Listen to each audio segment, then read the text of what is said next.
Darkcast Network. Welcome to the dark side of podcasting.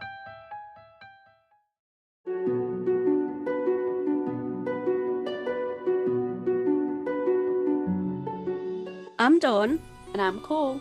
And Scottish Murders is a true crime podcast dedicated to people from or living in Scotland. Just like anywhere else in the world, these murders can be truly horrific and shocking, and we want to shine more light upon them. Join us every 2 weeks on Scottish Murders, where we'll bring you cases both solved and unsolved, giving you an insight into the other side of bonnie Scotland. Find us wherever you stream your podcasts, as well as on social media. Join us there. Bye!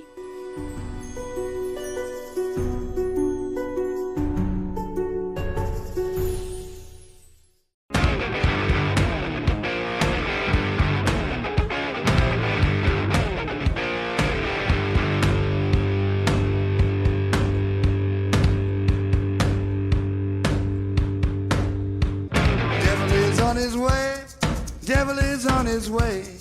Devil is on his way, motherfucker. The devil gonna make you pay. Fall to your knees. Devil is on his way. Fall to your knees. Devil gonna make you pay. Fall to your knees. Devil is on his way. Mountain Murders is an Appalachian true crime podcast. Some content may not be suitable for all listeners. Listener discretion is advised. We say fuck a lot. Hey, y'all. Welcome back to Mountain Murders. I'm Heather. And I'm Dylan. I'm glad you remembered the name of our podcast. Yeah, unlike you. I had a moment where for a few seconds I wasn't sure. She was like, hey, y'all. Welcome back to, and just drew a blank. It's true. All right. So here we are at It's Mountain Murders. Look, I've been working diligently. My brain is a little mushy. And I've been sleeping, so that is it really lays the dynamics out here in Mountain Murders. Just how it works. Here at Mountain Murders? Here at Mountain Murder Studio, I sleep, Heather works. So yeah, that's a fairly accurate description of how our workflow goes. So Dylan, this week, photos have been released from the Dee Dee Blanchard crime scene. Wow. Dee Dee Blanchard being Gypsy Rose Blanchard's mother. I have to say, that was a brutal crime scene. It was very disturbing. It was brutal. And there's no way around that. If you view any of the photos, you're just like, wow. And I guess it speaks on the pin-up rage, maybe, that Gypsy Rose had. Now, was she hands-on in it? No. It was the dude. It was all the dude. Go to Jean or whatever his name is. So it was all him? I'm pretty sure. Yeah. Wow. See. So they say. So they say.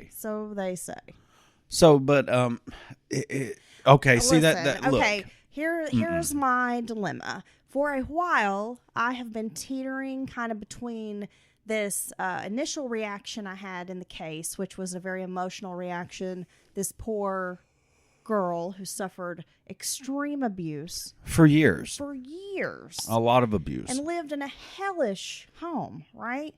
So immediately my heart goes out to her, and I'm like, well, it sounds like she just kind of snapped and felt like this was the only way she was going to get away from her mother. And I don't know if it's just, maybe getting a little older or seeing more evidence in the case, because sometimes your worldview changes a little bit as you grow.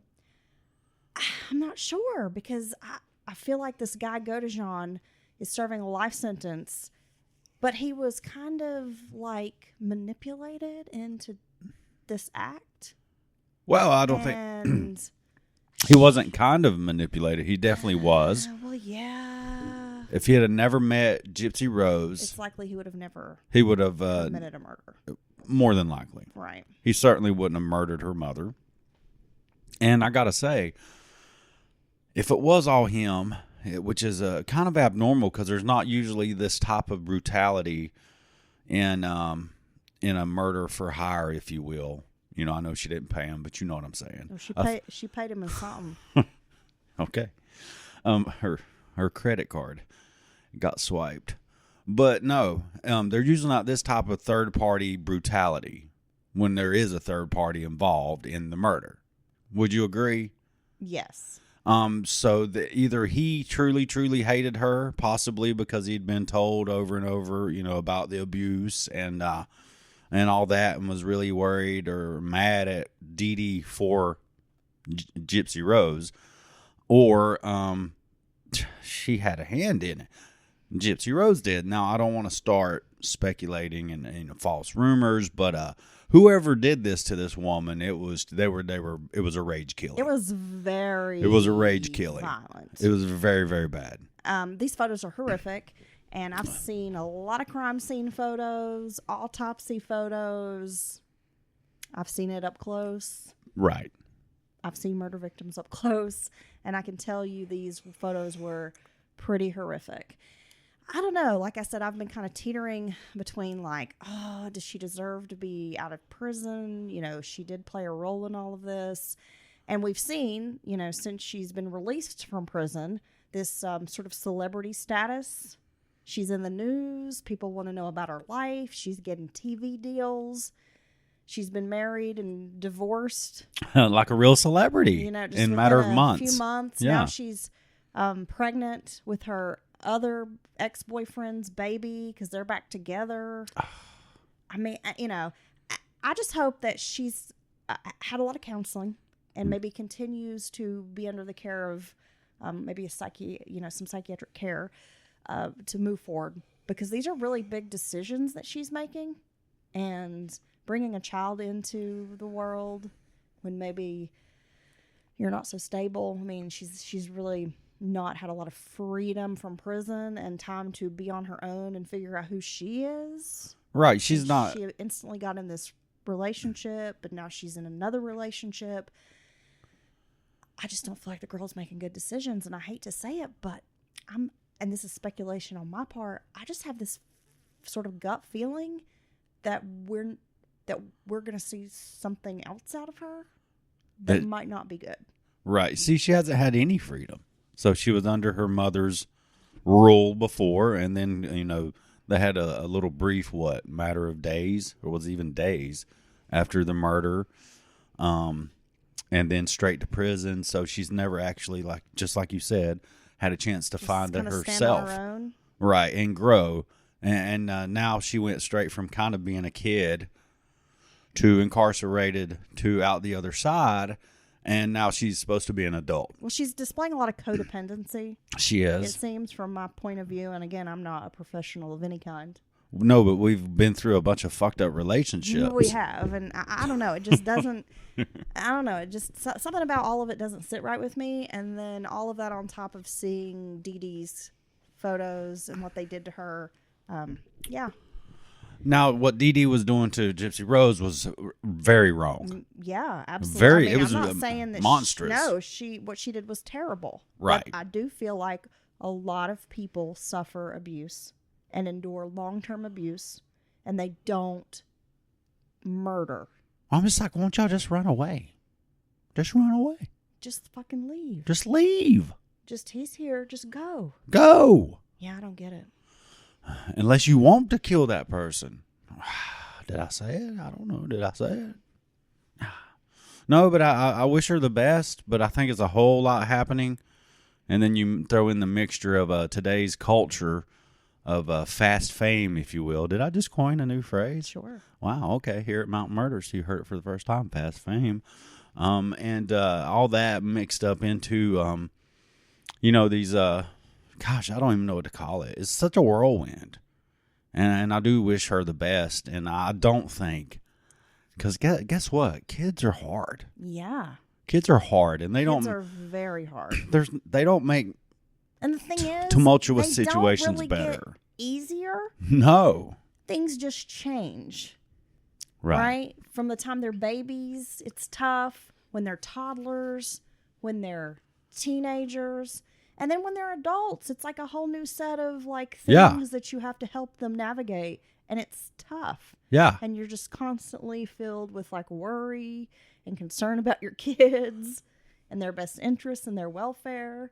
You have to make a lot of tough decisions. And the money, folks. The money. I mean, you need that stability. Can be stressful. Yes. And again, is she stable? She's got money coming in from TV and that sort of stuff right now. Right now. That fame, and that's such a term I'm going to use loosely here.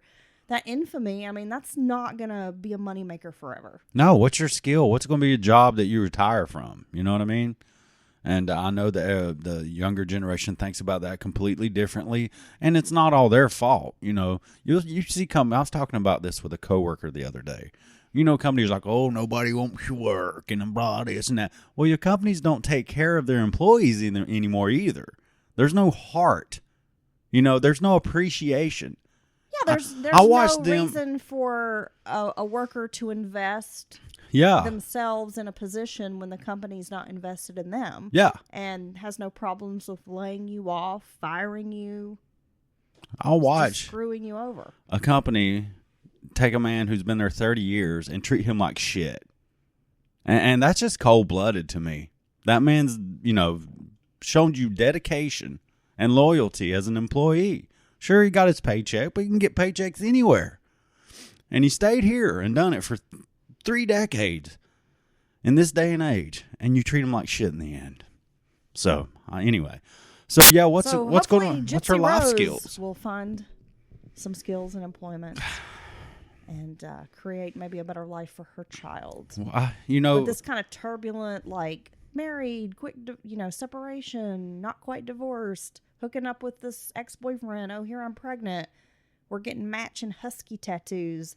It just sort of, it's a lot in the last, 7 months. Yeah, it's a lot. The last 7 months we've made some changes as well. And I'm very disappointed that we don't have matching husky tattoos. I'm glad that's one thing that I did avoid was getting matching husky tattoos.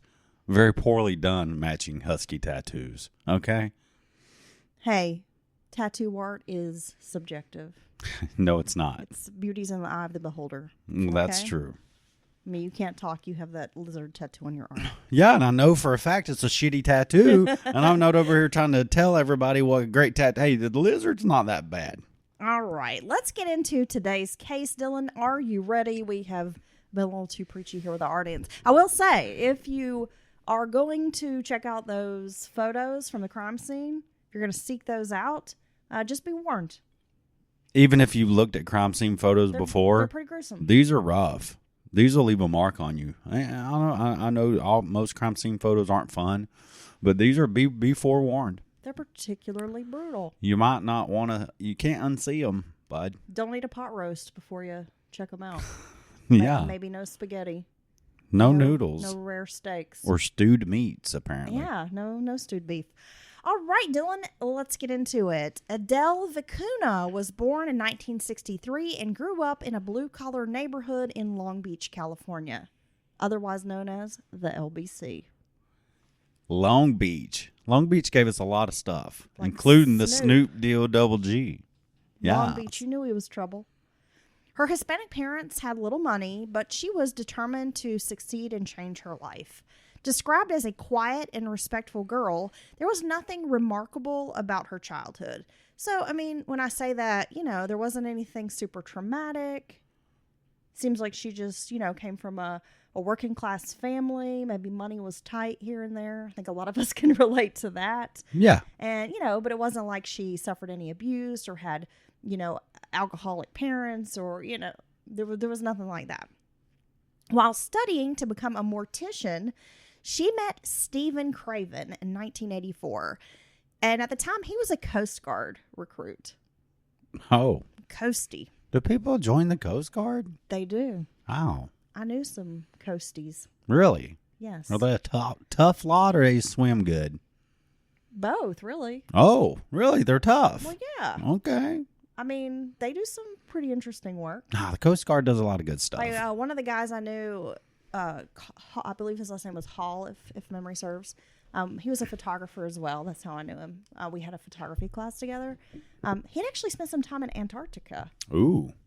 Isn't that cool? That's awesome. Yeah. Doing some photos and different work.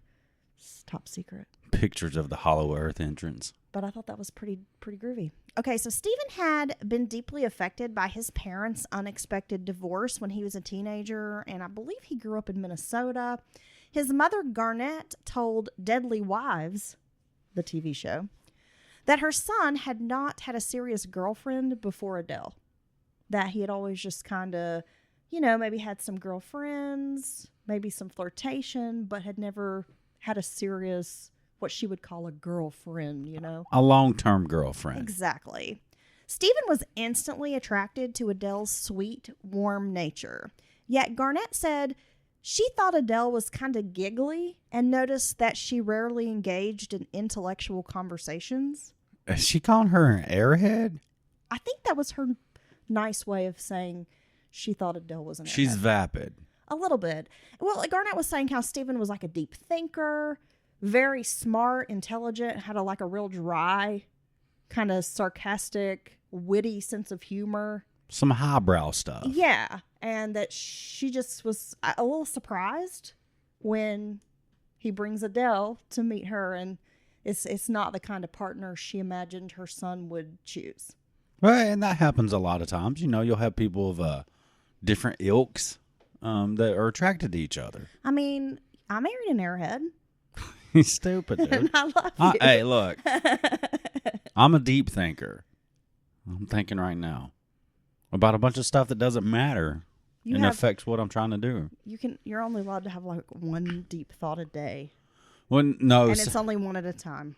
Mine are seldom. I can have an intellectual conversation. You can? I can have a thought experiment, if you will. I can do these. I can philosophize, y'all. But what happens is, typically, I'm thinking about a bunch of superficial, things that do not matter. You like which flavor of ice cream? Like 100 different things, have. at once. I know. That's what happens. I'm married to you, I know. Yeah. I'm just saying. I married a little airhead over here. Oh my God, Heather. Ew. Okay, here's an example. The other day, we were doing some shopping, and I had the cart. I tasked Dylan, hey, I'm going to grab this. I'm leaving the cart here with you. Hang on to the cart. Yeah. You agree.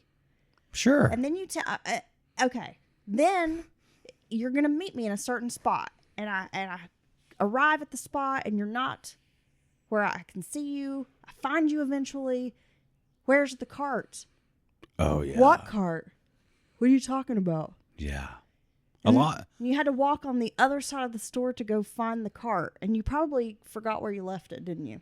No, I knew where it was. I did go back and recover the cart. We were around a bunch of honest people. Then you said, I'll meet you at this place. Yeah. So I go stand there for 10 minutes. You don't show up. And then I see you way at the other end of the store talking to an employee. And he's sort of pointing, I don't know what. And then I wave at you. And then you're like, oh, there she is. Hey. Yeah. After you've told me to meet you all these different places, you can't remember where I'm supposed to meet you. And you lose our cart. Yeah. But sure, you're a deep thinker, Dylan. I was asking that employee where the sexy wife section was, and I knew I'd find you there, baby. Yeah. yeah. Okay. See, I know that's a damn lie. That's the truth. That's true. Truer words never been spoken on a radio show on the internet. The radio show? Yeah. All right. Moving along here. You little airhead. So she's surprised that they're so different, if you will. He is probably with a woman who lost the cart as well. Right. The two married in 1989. Stephen was stationed in Florida as a pilot.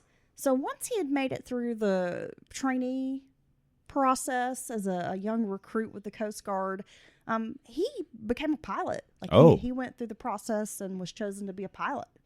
And that's a pretty, rigorous program. Oh, I'd say so for any branch or anything. Being, a pilot's pretty badass. I mean, honestly. For Adele, the dream, this future dream was kind of secured. She had him on lockdown. She's got this, attractive, successful guy. He's going places. He's smart. Yeah. He doesn't leave the cart behind in the store. Nah, he knows where the cart's at. Yeah. And Stephen also came from kind of like a middle class background. He's a pilot. Things can only go up from here, right? God. What? I knew you were going to do that. Do what? That pun. They can only go up. He's a pilot. He's flying. Yeah. Yeah. Okay. The sky is the limit. Just move along. Move along. Aim high. Never know what the horizon might bring forth. That's Yeah. a very common saying. Over the blue yonder. Greener pastures. Okay, not really. His experience flying for the Coast Guard allowed Stephen to find a high-paying job with a commercial airline, and he chose Delta Air. Being an airline pilot, especially at that time, was considered one of the most respected professions in the world. There's a rigorous training process that puts a pilot in the cockpit. So just in order to like kind of make it through that program is impressive, but then you're hired by, Delta, and especially like this is in the 80s. I mean, Delta was like a big deal. Oh, yeah. Isn't that yeah, the pilots and even the flight attendants, they were like rock stars. They were living this like fanciful life, traveling everywhere, and it was kind of very glamorous. Yeah. Right? Yeah, certainly. The couple welcomed their first son, Daniel, in 1991 and decided to leave Southern California soon after. Delta Airlines had just opened a hub in Cincinnati, and Stephen requested to be transferred there. They bought a house at 362 Caramel Ridge in Edgewood, Kentucky, which was just a short drive from downtown Cincinnati. The neighborhood was the kind of place where you would host a backyard barbecue and see kids riding their bikes up and down the street. It's Edgewood, from what I can tell, it's near Covington. We've been there before, right? Yeah. And it just seems like a really kind of small town, quaint. You got those small town values. It's safe, good schools, a good sense of community, a place where neighbors still like help each other out and are friendly. Yeah, I want to live at a place like that. You do. Well, sounds good. You do live in a place like Well, I know. And these are types of places that, now people are flooding into areas like this, so kind of areas they used to maybe scoff at or never imagine themselves living there. But the slower paced life where neighbors look out for each other and stuff, it really is a great place to live. It is, and a good place to raise kids. Yeah. You don't have to worry about your kids. Typically, they're out playing with other kids and running around, and all the other parents kind of look out for everyone's kids. I mean, yeah, who doesn't want to live like that? In 1994, Adele gave birth to a second son, Joseph. The family thrived in Edgewood, and everyone liked the cheerful and happy Adele. She had many friends around the neighborhood and in the local church. Even though Stephen was away most of the time, the couple seemed to adore each other, and he made sure to spend his free time with Adele and the boys. One of Adele's church friends told Snapped, quote, "They loved the Lord, they loved the church, and they worked for that church." Oh. So they did a lot of volunteer types of work. I mean, they were not just, hey, we're going to show up to service on Easter Sunday. Yeah, and you'll see some people just go to church, even They've if got a real weekly. church family. And some people are a part of their church. You know what I mean? They're always active. They're helping. They're arranging things. They're having Bible studies. They're anything that volunteering, the teaching classes, yeah, leading study sessions. And I think that's admirable. To be a big part of something like that. Well, those people really, it's like they are making the most out of the church experience. However, things started changing after their 10th wedding anniversary.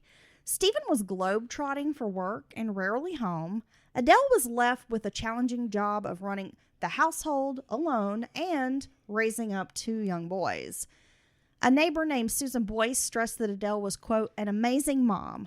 When Stephen was home, he did spend quality time with his family. And Adele did reap the benefits of this lifestyle. Like, even though her husband's gone a lot, she enjoys the money he makes. Right. Living in a nice house, kind of being able to buy what she wants, when she wants, take vacations, all that. Damn, I want to be a pilot's wife. Yeah, me too. Shit. You don't want to be the pilot? No. You just want to be the wife? Yeah. Okay, well, I want to be the pilot. I want to be the wife at home, drinking wine and shit. I want to be globetrotting. Do you really? Sending you like a postcard. Because, they don't really get to enjoy the destinations, typically. How do you know? They just, well, because I know of people that have known pilots. and it's really like, you get in to the airport or, to the hotel, get your mandatory rest.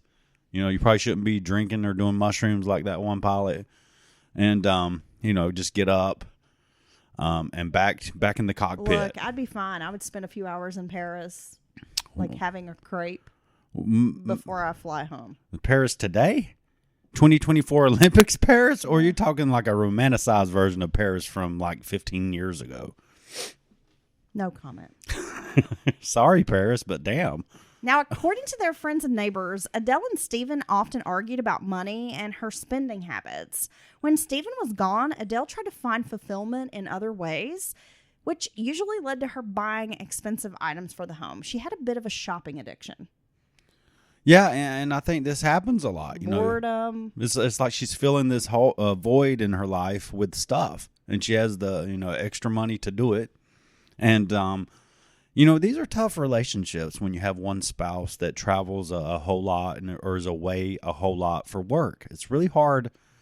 It takes a lot of dedication between the two people to not lose sight of each other. You know what I mean?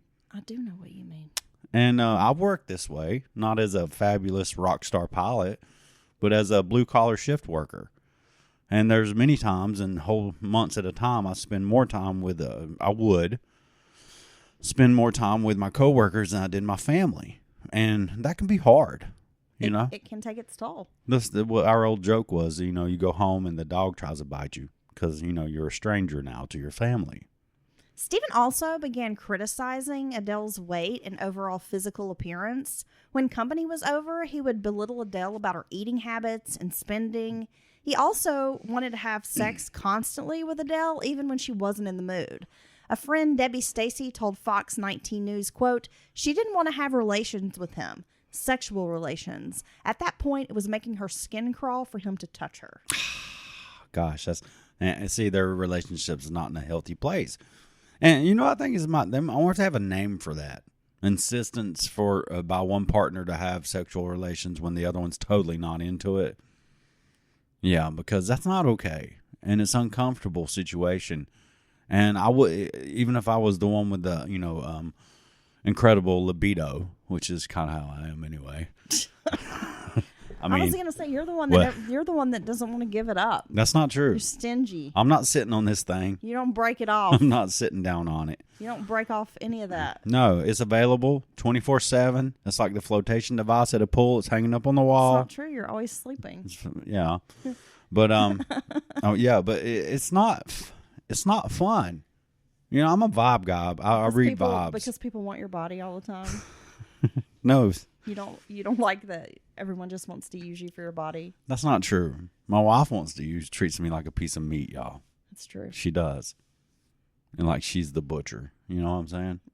Oh yeah. Yeah. No, but it's kind of gross if one of you's not into it and the other one's insistent. You need to figure out how to get them into it. See, that's what I'm trying to say. But you bring that lean loin over here. It's like a lean cuisine, an Alfredo one. Ew. With some cheesy sauce. Ew. I'm not eating that. Hey, though, that probably is not bad. The microwave Alfredo sounds pretty good to me. Oh, that doesn't sound... It's got that little glob of... I'll admit, I'm a food snob. The thought of eating any kind of frozen meal like that, kind of weird. I couldn't do it. You could eat a Stouffer's lasagna now. That's about the only... I will say that's the only, frozen, ready-made kind of meal that I'm willing to eat. Okay. Is the Stouffer's lasagna. We are not sponsored by Stouffer's lasagna, but Heather just put you number one over all freezer meals. So Stouffer, holla. But that shit's good. It's incredible when the little corners get burnt up on the ends. Oh, God. So good. Even though sometimes the noodles taste a little rubbery, I can fight my way through it because it's lasagna. Yeah. I mean, it's a freezer thing. Can lasagna be bad? No. I know. There's things I used to eat I would never eat now. Like what? So I think I've kind of grown. Like your kid cuisines left over? kid cuisines. I don't even know. Your little dinosaur nuggets. No. I didn't feed my kids. Didn't eat a whole lot of that. I've always cooked for the most part. Yeah, my kids didn't eat stuff like that either. Well, I just thought the stuff looked. I had a point where I'm just like, I can't go any further and feel okay about giving this to my kid to put in their mouth. We're straying so far from the Lord right now. When I was in Publix the other day doing my groceries, Yeah. a little couple things picking up, I needed milk. I go to the milk case and I saw something that just sent waves of horror like through my body. What was it? Fucking blue milk Why? for kids. What? It's like, get your kids to drink blue milk. It was blue. It was milk that was dyed blue. Like blue? Yeah. Like bright, not just a tint, but like blue? And it horrified me. What? Because I'm like, under no circumstances would I give my kids purposefully, like blue dyed milk. What is that dye like? And why? Why would you do that? What kind of mongrel kid you got to trick them into drinking some freaking milk, dude? I mean, Fairy dust.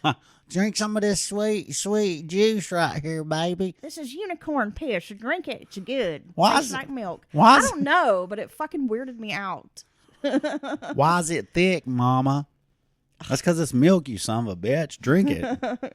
Can I just have that regular white milk? The blue stuff makes my tummy go no. Yeah, that was Dude, it was a step too far. That's disgusting. If I saw someone drinking this blue milk, I would be sick. I would need to swat it out of I their don't hand. even want to talk about the blue milk anymore. I'm telling you, bro, it really fucking grossed me out. Back to our story. No more blue milk. Stephen was controlling at times and started limiting Adele's money and use of credit cards. He was frugal with money and had kind of a plan for the future. Everyone described him as being someone who was really concerned about, having money to pay for the kids' college fund. So having that savings built up, retirement, being able to live comfortably. And she was more of like a live in the moment kind of person. And that's a big deal too when you have two people together who think very differently about finances. That can cause a lot of friction. And then with Stephen limiting her money, Adele's feeling like he's lording. Second-class citizen. Like, am I even like allowed to, to exist in this household? He's giving her like a little allowance every week. Right. She has to ask for money, which no one really wants to have to do that, right? I hate when I have to ask you for money. No, you don't. You spend all my money. Well, see, let's clarify for the listeners. I just give you all the money. You get all the money because you're better with money. See, I realize these things. Okay, you're the Adele of the relationship is what you're telling everybody. I'm the Adele It's true. of the relationship. Unless she does some old fucked up shit later, then I didn't do it. You need to be out there chasing pavements like Adele and set fire to the rain. Oh, that Adele. Yeah. Yeah. Okay. So at that point, he's limiting the money. He's being kind of verbally abusive. He's being an asshole. He's telling her like, hey, you need to lose weight. That's gross. Yeah. She wants to leave him, but there are issues that come with a divorce, right? She's terrified of losing custody of the boys. Her mother gives her $3,000 for a divorce, like to hire an attorney. But Adele keeps the money, hoping that she's not going to need it. Believing their marriage is worth saving, the couple starts seeing a therapist, and the relationship seemed to be on track after a couple of months. During the counseling session, Stephen shared that they didn't have problems that might be like typical, for a fight, like a couple that's fighting. There was not like gambling, drinking. There weren't extramarital affairs. His focus was that Adele just seemed really sad and cried all the time. So I was trying to figure out like why. Why? Is she so unhappy? Well, maybe you should stop berating her in front of people. Stop calling her names and making fun of her weight. It'd be a great place to start. See, this is even worse because he has no clue what the problem is. You know what I mean? Something's bothering her almost moment by moment, daily certainly, and he's like, what? There was actually, I believe it was the Deadly Women episode that I watched. Deadly Wives, that's what it's called, which I found on Tubi, by the way. There's a video where he's like kind of walking through the house with a camcorder. It must be for like insurance purposes because he's kind of filming like all the possessions in the house, talking about this, these items and whatever. And he flashes the camera to Adele and he's like, "Oh, there's my beautiful wife." And she just sort of stands there with this kind of like annoyed look on her face. Like she's just so over it. Damn. And he's like, "There's my lovely wife and my soulmate." And she's just kind of glaring at him. And the narrator of the show was kind of like, this look kind of speaks volumes as to how she was feeling about him. Right. Like, he's not my soulmate, and I'm sort of done with your shit, right? Right. Well, in the summer of 2000, they decided it was time to renovate the interior of their home. Things are picking up. They seem to be, in a better place. So Stephen suggested like renovating the home. That would kind of give them a project to work on together. Refresh the house. She likes to pick out new things. So, hey, this is... Yeah. We can kind of work together on this. Relationships can be made or broken over a home renovation. So that's what I've heard. Yeah, I've seen some. I've never done a huge renovation of my own. But yeah, it can be a lot. Yeah. I've known couples who broke up over a home renovation, like for real broke up. Damn. Well, yeah. I mean, you get into... a 3 month, this is a 3 months project timeline, turns into 9 months. Well, that's the problem. Way more money. And we're still where we need to be, no end in sight. And yeah. I actually don't want to do a huge home renovation. I really don't. I mean, I think I would rather like... sell the house and buy something that fit my needs more. I've seen the money pit. I just have bad luck on stuff like that. And I know if you go peeling the walls off, you're going to find some bullshit back there that cost me another 30 grand. I saw Tom Hanks crumble down the staircase. And I saw what happened when Shelley Long tried to use the sink in the kitchen. It was pure shenanigans. Yeah. The contractor they hired was Rusty McIntyre, who also worked as a baggage handler at the airport. Stephen recognized that baggage handlers didn't earn a lot of money and offered Rusty this job. He had heard from friends and colleagues that Rusty was, pretty good with a hammer. And Rusty's father, Russell, also did contracting. Okay. So he kind of hires like the father-son team to come over and do these renovations. Oh, so he's trying to kind of get a deal, but but also get someone who can handle the project. Right. Which I think you're playing with fire in that situation. Well, no, it sounds like he was pretty good at what he did. Okay. Yeah, I mean, it sounds like they had a successful renovation with this guy. Well, and that's the thing with it. The contractor means everything in a situation like this. A good contractor, bad contractor, that's going to decide how it goes. Well, since Stephen was frequently out of the house, he couldn't do a lot of the work. Adele would be able to help some, but she wasn't capable of doing like the heavy lifting types of stuff. And she also was tending to their children. So it wasn't like she really could get, like elbow deep in a project because she's got to make sure the kids are taken care of. Well, and she probably doesn't want to, be on the ninth layer of this thing. She just wants it to happen. You know what I mean? Well, maybe she wants to. Or maybe she does. So I don't know. Maybe just being sexist. That's not being sexist. Because I'm just thinking of her as a homeowner. If you gave me a sledgehammer, I would fucking love to tear down a wall. Are you kidding? You're assigning gender to it, and that's being sexist. I'm thinking of her as just some anonymous homeowner. Not the wife. Sure. Whatever. Dylan. Maybe she does want to get nails in her eyes. I don't know. I want to knock down a wall. Anybody wants to do that. I want to bust up a porcelain tub or some shit. That's why they have those mad rooms. Yeah, I know. I need to talk to you and then go to the mad room. Hey, keep it up, and I'll make this a mad room right now, girl. McIntyre could do some of the grunt work, and the couple could kind of, they could kind of do a little bit, and then it was like he would come in and kind of fill in where their skills didn't quite match up. Okay. And, All right. Yeah. So this renovation worked out. It did, Dylan. I'm kind of surprised, but okay. With Rusty hanging around the house, the two opened up, meaning Rusty and Adele kind of opened up about their failing marriages, kind of sparked this friendship, Dylan, and soon began having an affair. See, dude, you can't bring a guy named Rusty around because every woman wonders what a guy named Rusty's like in bed. They do. Yeah. Oh, yeah. It's common knowledge. Rusty Shackelford. Adele's neighbors were interested in some small painting jobs, so she told them about Rusty. He now had several smaller projects going on around Edgewood. And because Adele was helping him recruit clients, Rusty bought her a cell phone. When Stephen found out, he wasn't too happy that she was communicating with Rusty. Literally. So they've kind of started this little like small business together. Okay. Like sort of home painting type of business. Rusty and Adele have two different versions of the affair. Now, according to Adele, the affair was short-lived. In fact, Adele claimed she quickly grew weary of Rusty. His obsession and infatuation with her, she kind of found it like off-putting, unsettling. Okay. Right?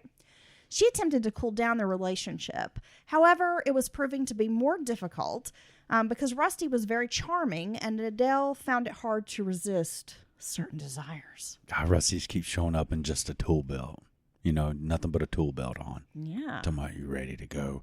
And for some reason, he's always sweaty when he gets there. Yeah. I hope he's brought his tape measure. Yeah, well, covered in sawdust. I hope he's got his big sledgehammer. Got his miter saw. You got your 9-pound hammer. Rusty. Damn, see? You should do that for a living. I can make anything dirty. Yeah. Just throw a topic at me and I'll make it. Yeah. I can make it sexual. Okay. It's a talent. Aquariums. Do aquariums. They're wet. What the fuck? Full. Yeah. Yeah. Damn. Okay. I'm going to go shopping for aquariums when we get done. Dude, tell me about it. Yeah, you put things in them. Might not be your strongest outing. Okay, Rusty, you put me on the spot here. I got to have some time to think about it. It's a talent I have, but you got to at least give me like 5 minutes. Rusty thought this relationship with Adele was strong. But at the same time that he's having this affair with Adele, and he's thinking like, yeah, this is going great. He's also begun drinking heavily, taking the antidepressant Paxil. Damn, Rusty. Which we know that like you're not supposed to mix alcohol with antidepressants. You're not supposed to mix alcohol with any medicine for the most part. I mean, seriously. I've never gotten a medicine from a doctor and they're like, take this with a beer. Never happened. This will work magically if you drink about a pint of vodka with it. Yeah, if you're drunk as hell, when you take it, you're going to have good results. Exactly. Now, friends noticed changes in Adele's personality. The cheerful lady seemed clearly like less happy. She complained more about her husband and made comments to friends like she wished his plane would crash. Damn. It was out of character for the normally polite, quiet Adele to make such violent comments and then laugh and say, I'm just joking. Ha ha ha. Yeah, friends knew she was suffering some kind of distress and that the marriage seemed to be the issue, but they didn't really know, like, you know, I guess everything that was going on. So they knew something was wrong, but they didn't know to what extent. Right. Yet Adele had managed to carve out a nice life for herself. She had grown up without money and was now living in this nice house. She had financial security. She wasn't ready to give up the lifestyle. Divorcing Stephen might mean losing money that his job brought in. And even worse, Adele was worried that he was going to get custody of the children. I don't know why she seemed to have this thought that she would lose her kids. Okay. But it seemed to be like really plaguing her. And I wanted to say, hon, in most cases you're going to get like 50-50, right? Well, and with his job, I mean, you would think that you're probably going to get custody. You're probably going to get custody, but I mean, you're not going to lose them forever and completely. You know what I mean? Yeah. Well, I think sometimes it must seem like an irrational fear. I'm not saying in Adele's case, but maybe it's that she feels like she did most of the child rearing, given the type of job he worked, and that maybe she thinks he's not capable of having the kids, by himself. And maybe she's worried that she was the homemaker all these years, and that if someone has more money and they want to use the kids against you, it can go badly for you in court. Well, a lot of times in these marriages where there might be a single income earner, you got to stay at home mom. Those women typically feel like less power than the men. They often stay in marriages out of obligation or due to the lack of financial means to leave. Right. So, it seems like that was the case here. Yeah. During their secret meetings, Adele told Rusty he should help her kill her husband so they could share a life insurance payout. $500,000. No. No. No. You're saying no. I'm not. I know I've been refinishing your decks every other week, Adele, but I'm not helping you kill your husband. Yeah, I know I've been pressure washing your house. You like my sprayer? Yeah. Okay. Well, Rusty wasn't a killer, and he suggested they find a hitman. Okay. There's a lot of hitmen just lingering around Edgewood, Kentucky. Most part-time bag handlers / contractors are not killers. Just because he's a contractor, don't get confused. Ron Pryor, a construction worker, was an excellent choice because he was always short on money. Adele offered him $15,000, and Ron agreed right away. Damn. So she just it didn't work with Rusty. He's like, yeah, no I'll thanks. help you find But we'll find somebody. a pro. We just need to find someone who's broke, which means they'll be perfect to be our hired assassin. Yes. Oh my God. These stories every time, they're so stupid. And everyone involved in them. It's such a dumb idea. It never, ever, does it ever work? I guess you don't hear about the ones that work. It's like a clown car of death, right? It really is. On July 11th, 2000, around 9:30 a.m., Adele dropped one of her sons off with a neighbor so she could spend time with Rusty and Steven discussing the final steps of their renovation job on the basement. Like, the basement was almost complete, but the couple needed to finalize some details on a bathroom. They had some sort of leaky shower issue that they needed to address. Need to address the pipes. Around an hour later, Adele picked up the youngest boy, Joseph. So she's got about an hour that she's at home with her husband and Rusty talking about these renovations. All right. Well, I mentioned that because a plan was in motion. Rusty purchased a gun as a backup in case Ron failed to kill Steven. The plan was to ransack the house and make it look like a burglary gone wrong, and then they would beat Steven with a crowbar. So on the morning of July 12th, Rusty and Ron waited for Adele's call. I'm sorry, I think I said 12th. It was July 11th. Sorry. Okay. So they wait for Adele's call. They needed Steven out of the house so they could see the layout and determine where Ron could hide to surprise Adele's husband. Now, meanwhile, Steven had called in sick at work. His friend had invited Steven to attend a Broadway show in New York City. And since he had access to fly anywhere, he was like, okay, well, I'm going to go see the show with my buddy. And she was like, yeah, that sounds awesome. Go do that. I'm going to go see a Broadway show with my buddy. I'm going to go see Cats. Got to fly out. Les Miserables. What? Les Miserables? Les Miserables? What is it? You know the one. Deep thinker, y'all. You know the one, right? It's the Les Miserables, Okay. right? Isn't that how it is? You should just stick with something like Sweet Charity. Is that a one? Is that a show? They went to see Fiddler on the Roof. They went and saw. They went to see Diddler on the Roof Let's featuring look. P. Daddy. Hamilton, okay? That's the one that all the regular public knows. They went and saw Hamilton. They somehow got tickets. Well, Adele called Rusty on his cell phone and told him that they needed to kill Steven that morning. With the boys out of the house for an hour, it was the perfect opportunity. And by the way, the older boy was actually at day camp. So he'll be gone for a longer period. But the little guy, he's going to be with the neighbor for the hour. Day camp? A day camp. I never went to any camps. Let's move on. We know this. It shows. What the fuck? Okay. Damn. We know you definitely didn't go to philosophy camp. Yeah, well, you know what? It was not offered in my area. Rusty drove his truck to the Craven house with Ron hidden in the back of the truck. Like, I guess maybe he's just like laying down on the truck bed. Dude. Like, I hope nobody sees me. Talking about don't look in the back of the truck. Don't look in the back of the truck. It's like mullets blowing in the wind. Yeah. Talking about, is that a mullet back there? Did you shoot a bear? He let himself inside the house and went to work on the bathroom.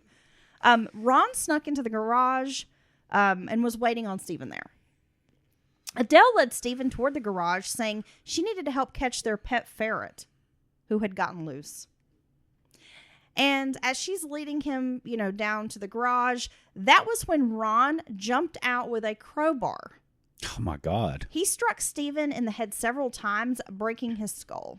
Minutes after the attack, Adele said that Stephen was still alive and went to get the family gun, which she handed to Ron, who shot Stephen in the head. Thinking the job was done, Ron started taking off his bloody clothes when Adele demanded that he shoot Stephen again. Because she's like, I don't think he's dead. I think he moved. Yeah. How cold? Ron took the gun and fired 2 more times into Stephen's head. Then all 3 went their separate ways. Adele headed to the neighbor's house to pick up her youngest son, Joseph. Wait a second. She went and got her gun. It was actually Stephen's .38. Well, I'm saying a gun from the household. Yep. How does that work? The robber found it and shot him with it after he struck him in the head with a crowbar? Probably. And people always fuck up the staged robbery. Because it turns out burglars don't go through your house like throwing shit everywhere. They actually try to be quiet. They try to have a low profile, and they look through your things, right? They look through your stuff efficiently, methodically. And they always get the high value things, quick, easy to carry, boom, boom, boom. They never leave that kind of shit behind. And even if it's not a complete robbery, you will see the things bundled up, sitting somewhere waiting to be taken. So I think I could stage a proper fake robbery. You guys remember that just in case. It's always the husband. Breaking news, our house was ransacked. Heather was killed by a burglar. This will be next week's episode. Yeah, well, that burglar better do a fucking good job of killing me, because he's going to have to fight me. Well, look. It's going to be like Monty Python up in here. A burglar will be I'll be bleeding like it's merely a flesh wound, trying to defend myself. He's not dead. A burglar would be so disappointed if they broke into our house. Because we have the appearance of having money, but we ain't got shit. I mean, there's some weird stuff they could steal. Well, they're going to get in here and just be like, wow, there's a portrait of dogs playing poker. I'm going to steal that, right? Well, if they know the value of oddities now, there's some pretty good money in there. Don't tell people what we got. Oh, I'm not going to tell anybody what I got. The most valuable item that I have in this whole house, Dylan, is me. How'd you know? Oh, I wasn't going to say that. Is my bed. Because that bed is fucking comfortable, and I'll be pissed off if somebody stole my bed. Dude, I would be beside myself. Somebody took that mattress, I'd be angry. That's one of the... It's like sleeping on a damn cloud. People have... Little angels, like, cradling you. People invest in things like, houses, wealth, land, jewelry. I invest in a mattress. I got a good bed, that's all. Otherwise, I'm poor. I'm poor, ain't I? We're poor, ain't we? Now, acting like nothing had happened, Adele ran errands all over town. She stopped at the bank and withdrew $4,000 from Stephen's credit card to give to Rusty. She had lunch with her son and Rusty and dropped by a Verizon wireless store to pay Rusty's phone bill, which was around $1,300 past due. Damn, Rusty. Yeah, he's doing the damn thing. And she even visited a neighbor. There's actually like CCTV footage of her in the bank, like getting this money out. And she's just like smiling and laughing like nothing's wrong. So now have the police come and all that? This has been reported? No. Oh, wow. So they've just, okay. How's that supposed to work? Well, I'm about to tell you. This is... Can you let me tell you? Yeah. Let me tell you. But how cold can you be to go interact with your children, interact with other people, neighbors, like everything's fine? Well, Rick James wrote a song about her. Cold-blooded.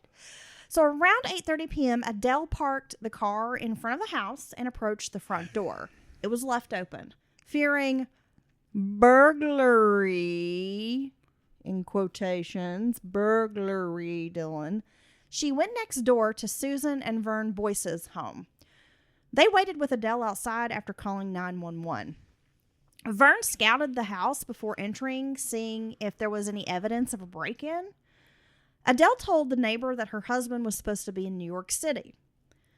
Vern tells Adele to kind of look around with him. Let's see if there's any, windows broken, anything like that.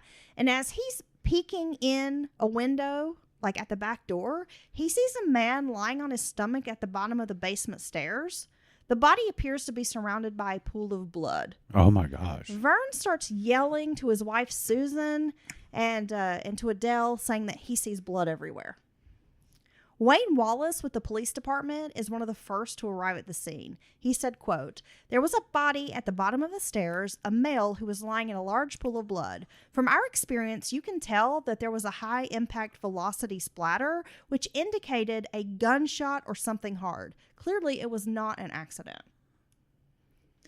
Though at first the body was so badly beaten, Adele acted like she couldn't identify her husband or couldn't recognize him. Really? As the body. Damn. Law enforcement was able to compare the victim with a photograph of Stephen Craven. Unusual given that Stephen was dressed in the same clothing that he had typically worn. So that was kind of their first, when it comes to Adele. Because wouldn't you recognize your husband's clothes? Well, I would assume that you would be under the, you would be under the assumption that it's your husband, right? Until proved otherwise. Well, a man, if I saw a guy laying there in a pair of black shorts and a black t-shirt that says what your shirt says right now, I would think, that chunky guy is my husband. Well, you're going to be able to identify. It don't matter if the unit's I been know. through a chipper, industrial equipment. You're going to be like, that's my husband. He's the one that jammed that I machine was up. going to say, the one that tore up the wood chip, that's my man. Yeah, he's the one that made all that equipment Strong body. stop operating until they cleared his bones. Those luscious loins. 'Cause I'm Yeah. a butcher. And he's dinner. Chop, chop, motherfucker. Baby, you're going to make a nice sauce to pour over me? Maybe. Why is it going to be a sauce? What's wrong with you? I like sauce. What was it that you called it the other day? You were going to make me... I can't even think of what you called it. You were trying to say hollandaise? A hollandaise sauce. A hollandaise. Yeah. And I was like, a what? I'm going to make a hollandaise sauce. And she's like, yeah. Hollandaise? Well, yeah. Okay. That's what I said. And that's not what you said. I'm going to make that and I'm going to pour it over something. She's like, I what? feel like you called it something. Like you said something about it being a weird egg. I'm going to make that weird egg sauce. And I'm like, what are you going to put Well, no, on? you had somewhere, you had poached eggs. We were at a restaurant. You had poached eggs with hollandaise sauce on it. Hollandaise. Yeah, it's called Eggs Benedict, Dylan. Oh. I can't even with you right now. Just stop. Well, I've heard of that. Just stop talking. It's that Eggs Benedict. You can't trust that some bitch.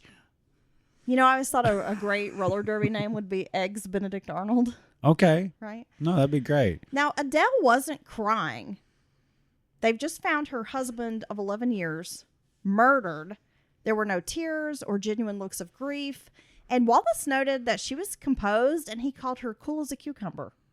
So she's not in the least bit flustered or acting crazy or not or Upset. I'm sorry. Hysterical. I shouldn't have said crazy. I should have said emotional. Or Oh, just, yeah, because she's a woman. She's got to be acting crazy, huh? well, men and women, sometimes they go way over the top. I mean, even though they get to, grieve how they want, some people are just like, they lose it. You know what I'm saying? I am. I'm going to throw my body on top of your casket as it's being lowered to the ground. Oh, okay. Yep. Yeah. I don't believe that. I don't believe that. I believe you'd probably be wearing white to my funeral. I don't wear white. That's why it'd be so weird. And I people don't- are like, what's up with Heather? I don't own a white article of clothing, bud. What are you talking about? One emergency responder said it was the most brutal death he had ever seen. It was, I saw the crime scene photos. It was bloody. Really? Like blood spatter on the walls, on the door. Well, yeah, you're bashing someone's head in, then you shoot them multiple right times. by a door. And we'll later find out. So there's a door, a glass window that separated the garage from this basement entryway. You'll find out, or we found out later that, I say we found out later. You'll find out that she actually stood on the other side of the glass door and watched her husband being beaten with a crowbar. That's And cold. there's all like blood splatter on the glass and shit. Like some shit out of a movie. Yeah. Damn, Like, dude. who could do that? You would like have to hate someone, right? To be able to watch that shit Yeah. and not be affected by it. Yeah. And And then then just go out and like hang out all day, like having lunch and going to the bank and running my little errands. living your best life and stuff. Like it didn't even bother you at all. The only thing that really seemed out of place was a mirror propped against a couch. They also found a small paper cup with a little bit of beer inside it, and it had spilled out onto the floor. But the cup still had a little tiny bit of beer, but there was a little bit of beer on the floor. There were bloody footprints also that indicated like someone walking away from the body. So that's really the only things that police find out of place in the house or that seem strange. But you're screaming burglar. Yes. Yeah. See, what the fuck? They didn't even try to stage anything. And they had the VHS tape where Stephen had walked through the home with a camcorder pointing out all of the expensive items and whatever for insurance purposes. So they had a walkthrough video of things inside the house and nothing was amiss. Okay. Yeah. The medical examiner would determine that there was blunt force trauma to the head, but that's not exactly what had killed Stephen. So let's talk about that. According to Detective Wayne Wallace on Snapped, he said, quote, Stephen suffered blunt force trauma to the head. He had a crowbar strike on the forehead, to the rear of the head, and to the left and right sides of his head. Stephen had been severely battered, but likely something else had caused the fatal injury. Stephen had also been shot 3 times at close range, and so the medical examiner determined that the gunshots were what actually had killed him. Okay. Adele was brought in for an interview that same night. During the initial stages of this police interview, Adele pushed the narrative that a burglary had gone wrong. Now that she's at the police station, Dylan, she's hysterical. Oh, yeah. Now it's just time to turn it on. Yes. Right. So hysterical, she tells police there was no one who would want to harm Stephen. He didn't have any known enemies. Adele said the last time she had seen her husband, he was with their contractor talking about a leaky shower head. The men had poured themselves a beer. This wasn't out of the ordinary because Rusty and his dad Russell had been working on the Craven home for a while, and Stephen and Rusty typically would like share a beer together, kind of shoot the shit a little bit, if you will. It was more than a professional relationship. She described their relationship saying that Stephen and Adele had befriended Rusty and his wife. They had boys the same age, and that their families had started spending a lot of time together. Rusty and Adele had even gone into a house painting business together. Oh, did I mention we are sleeping together? Adele promoted the business to police and her husband as a way of earning money, so she wouldn't have to dip into the family's savings. So she was kind of making her own money. Yet the crime scene seemed suspicious because investigators found valuables scattered all around the house, including Stephen's wallet, which contained a number of credit cards and cash, by the body. Right. Nothing of value was missing. There was no evidence of a struggle, nor of a thief, like being disturbed. So, yeah, I mean, it's almost like someone was laying in wait to murder him. It was unlikely that a robber would leave expensive items behind, and there were expensive items all over the house. For police, it appeared to be a straightforward murder. So, yeah, even if the shits went sideways, the burglar's still going to want to get something for this. You know what I mean? They're going to want to make it worth it because now, God forbid, most burglars don't want to hurt anyone. They really don't. Now, are they committing a very serious crime? Yes. They're invading people's homes, stealing things. But that's really all they want to do. In, out, easy peasy, nice and quiet. They typically don't want a true burglar. Doesn't want to harm anyone. Call them cat burglars. They don't even want to see anybody. They creep. Yeah, they don't even want to see anybody. They just want to get your shit and leave. And even if it goes sideways, they're still going to be gathering. They're going to get stuff because they're always thinking about that because that's their true intention. Their original intention is to get money for your stuff. Yeah. They're not just going to leave shit everywhere. They want to heist art and jewels. Now, where would you even fence that at? I guess you got to be a connected cat burglar for stuff like that. Yeah? I don't know how you unload like a Liechtenstein. I have no idea. How do you unload a laugh, love, pray sign from Marshalls? Yeah. I mean, there's plenty of people who would take that off your hands. Now, during the interview, Adele spoke about her loving relationship with her husband, avoiding any mention of an affair. However, one officer informed the lead detective that Adele had been caught recently having sex behind a church in Rusty McIntyre's truck. By the police. Yeah, so get this. When police ran Stephen's name, just to see, like, does he have a criminal history? Is there any, anything happening? Whatever. Nothing came up. He had no criminal record. But there was an entry under the name Craven, Adele Craven. A neighbor had phoned law enforcement to say they had seen a naked man's backside bobbing up and down in the air, like in the back of a pickup truck. Oh. In the bed of a truck. No. So the police came, as did Rusty, and gave them a stern talking to. Like, you're not allowed to be fucking in the church parking lot. Dude, how gross is that? It's pretty gross. Little kids had Sunday school here just the other day, bud. Jesus is watching you. Rusty's pouring it on, son. He's bringing it way up above the truck bed and back down. In the days following the murder, officers interviewed neighbors who confirmed that Rusty McIntyre's truck was often seen parked in the driveway between midnight and early morning hours when Stephen was away. His red pickup truck was not subtle. Right. I mean, it's, Well, and this it's sounds parked right there. This sounds like a nice neighborhood. Yeah. So pickup trucks probably, period, are going to stand out. In a nice neighborhood? Yeah. Okay. What? Honey, a lot of people own a fucking pickup. What are you talking I'm about? imagining what Rusty's truck looks It like. was a nice truck. It was a nice truck? Okay. Gosh. Now you disparaging poor people. I'm not disparaging anybody.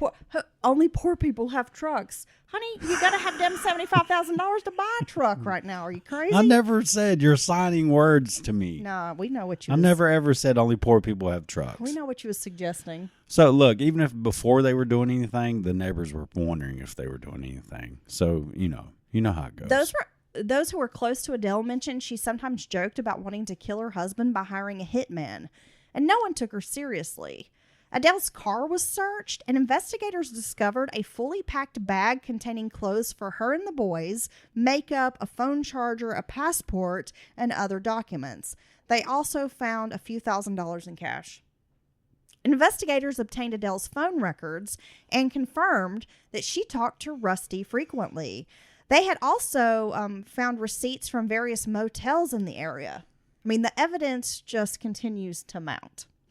On July 21st of 2000, Adele Craven was arrested and charged with the murder of her husband, Stephen. Even though there was a warrant for Rusty McIntyre's arrest, the police couldn't find him. They learned he had left the country for a Disney cruise with his family. That trip was financed by the $3,000 given to Adele by her mother to obtain a divorce. Damn. And a lot of people speculated that he's not going to come back. Like, he's left Right. on this Disney cruise, and we'll never see him again. I'm just going to take off. Skip town. Skip town. Goofy and Mickey were both asked about it, and neither of them had seen them. Rusty returned to Edgewood on July 28th and was immediately arrested. A search of his home revealed a love letter written by Adele that was stuffed into a toolbox. Hours later, he confessed to the crime, revealing that he had hired Ron Pryor as a hitman. The police had Ron in custody soon after, and he told the detectives everything. He couldn't hold his peace. He had to get it out. In the words of Elsa, he had to let it go. This is the way it always goes, dude. It always crumbles instantly. If it even makes it Like this one far. of those damn delicious cookies. It just crumbles. It crumbles instantly, and everybody tells on everybody else, and boom, there you go. Rusty said he had thrown the murder weapon and bloody clothes into a landfill in Williamstown, Kentucky. The lead detective and other officers searched the area for 16 days and managed to locate boots and a shirt worn by Ron. The bloodstains were unmistakable, and a DNA test confirmed the blood belonged to Stephen Craven. Rusty also led the investigators to the woods where he left the bullet casings. They were a perfect match for the bullets used in the crime. While Rusty and Ron were willing to speak to police, Adele maintained her innocence and claimed she had nothing to do with the brutal murder of her husband. But her lover, Rusty, he's no longer on her side. No. Cell phone records showed that Rusty and Adele had talked 502 times for a total of 1,875 minutes in the month before the murder. That's a lot of minutes. On the day of the murder, they'd spoken 22 times. And this is back when you had to pay for your minutes. Oh, yeah, your text. And This is the early 2000s, so you're paying for minutes on your cell phone. God, So no wonder his bill was like $1,300 that she was paying. Can you imagine?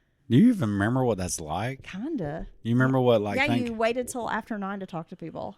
Did you wonder if someone was sponge worthy before you text them, you know?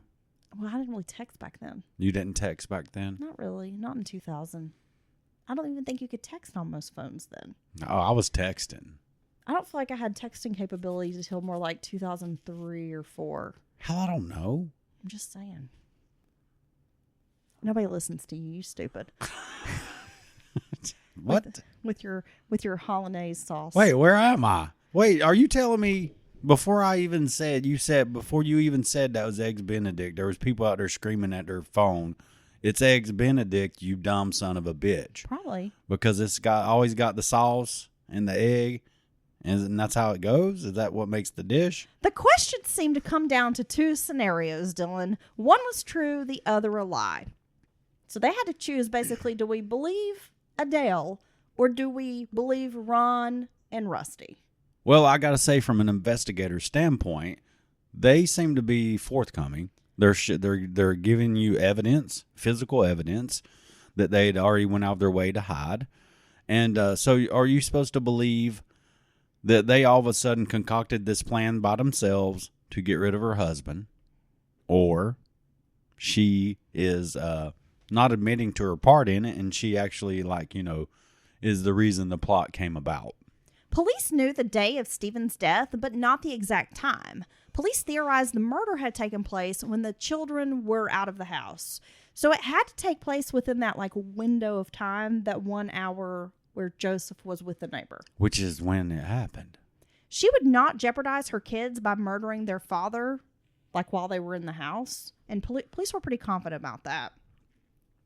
Now, this account had been offered by Rusty and Ron, both. They shared similar accounts of how Stephen had been lured down to the basement on the pretext of discussing changes to the bathroom.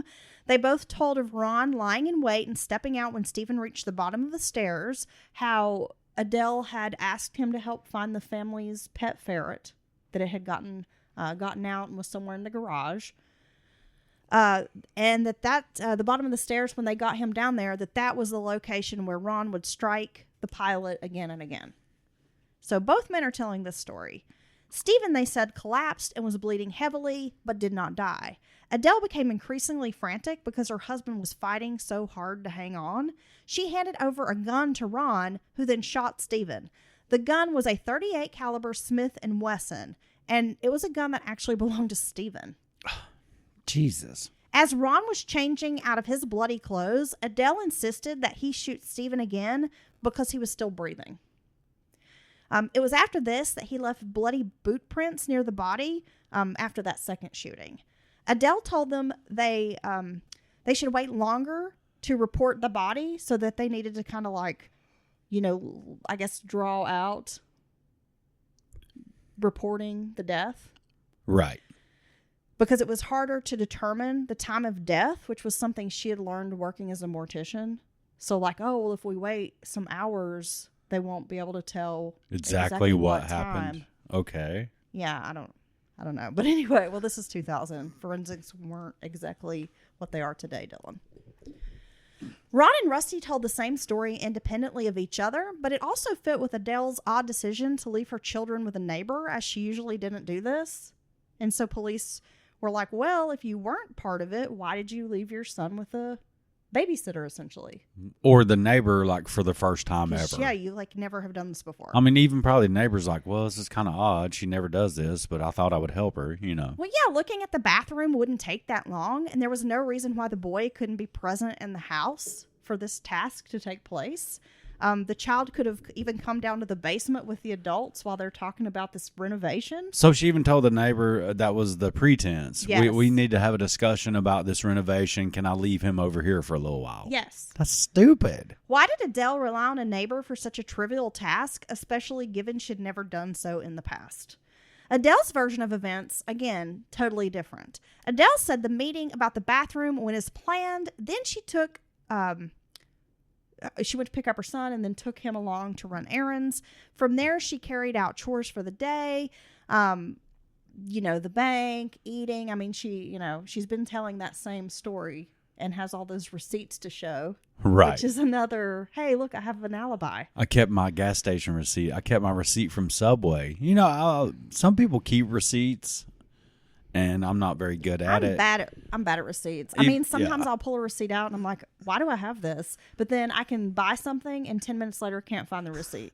Dude, if it's hey, look. Like, if I all of a sudden need to take something back or something, I'm surprised if I have the receipt, not the reverse. Yeah. I'm not expecting to have the receipt. And that's only because it's crumbled up in my, center console or something, or the cup holder in the car. Find it in the floorboard. Yeah. But some With people... 13 other receipts. Some people do keep all receipts, you know what I mean? But it's just weird to me when someone has all the receipts from just a regular mundane day of errand running. You know what I mean? It was unbeknownst to her that Rusty and Ron were at the house carrying out their murder plans. She told investigators how she lost her husband and children's father. Why would she put herself in that situation? Look what I've lost. Well, he's worth more to me alive is what she's trying to say. Circumstantial evidence existed in Adele's defense because she was seen by a number of people around town that day, and no one thought her demeanor was abnormal. She wasn't acting strangely like she'd just watched her husband be murdered. Adele, Rusty, and Ron all faced the death penalty for their crime, but Rusty was the first to make a deal with the prosecution to avoid this punishment. He pled guilty and received life in prison with a chance of parole after 25 years.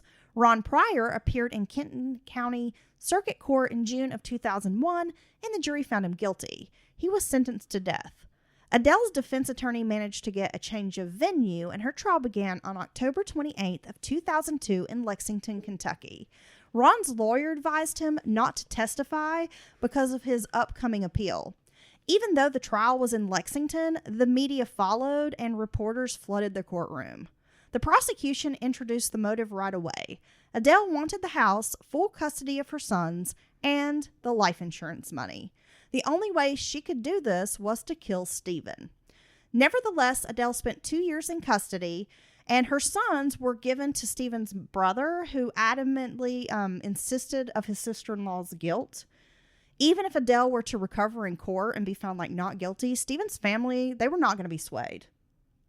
They had no doubt. Knew she did it. Right. And they were like, 8 neighbors appeared on the stand testifying that they had heard Adele talk about hiring a hitman to kill her husband. It was also suggested that she had begun the relationship with Rusty in order to manipulate him into murdering Stephen. When Rusty took the stand, he shared details of his affair with Adele and confirmed she was the mastermind behind the crime.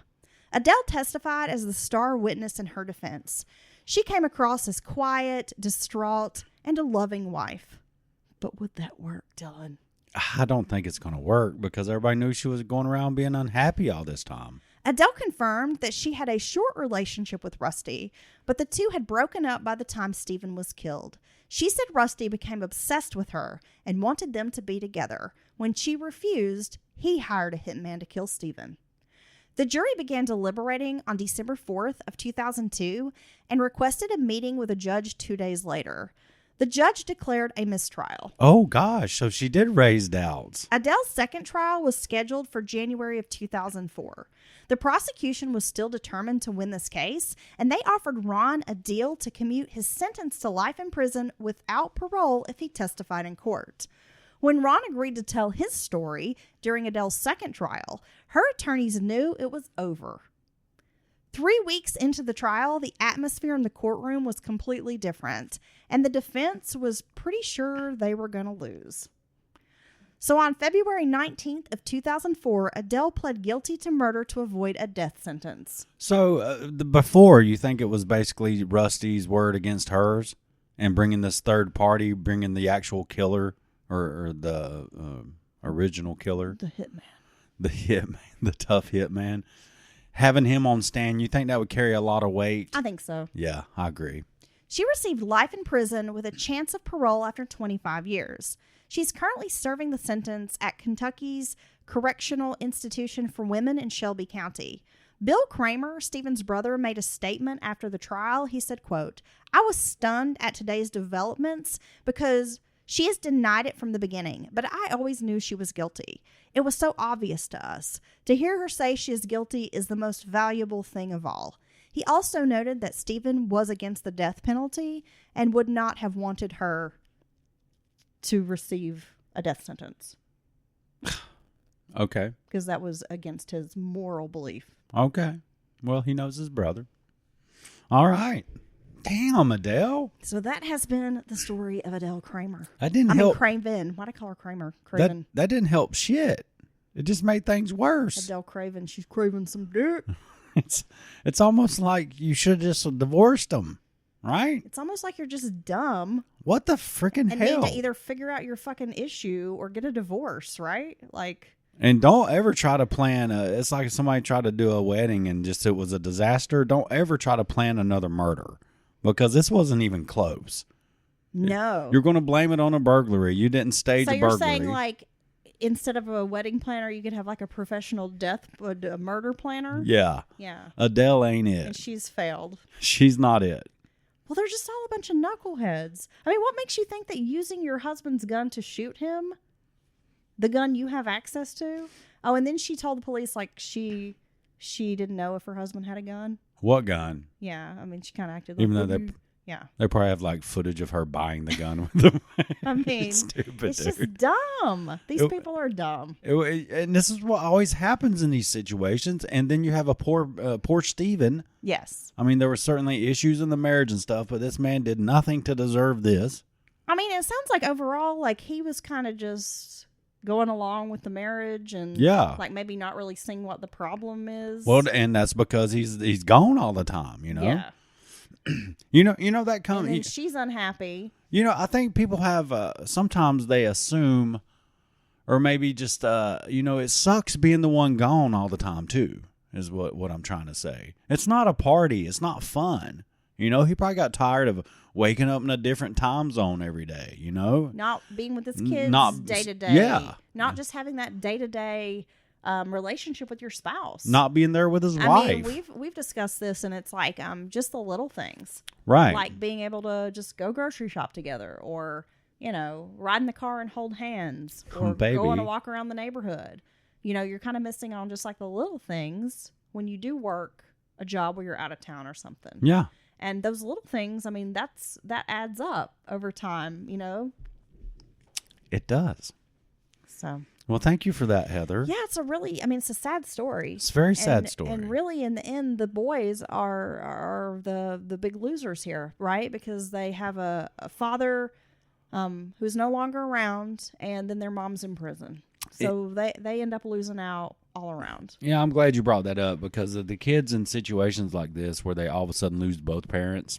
Well, she was so obsessed with losing her boys, and in the end, she lost her boys. She made sure they didn't have either parent. You made sure you were going to lose your boys. You destroyed their life. Yeah, pretty much. Come on, your mom killed your dad. Or had your dad killed. That's, I don't know if that's going to ruin your life, but that's got to carry some emotional baggage, right? That's pretty rough. I mean, it might not ruin your life, but it certainly is going to affect it for the rest of your life. Would you agree? Well, you're going to agree. Well, of course I agree. All right, Dawn. All right. Thank you for that. And thanks again to all our listeners and patrons. We love you the most. Sorry we were really rambly. Nah, it's okay. Bye, Dylan. Bye.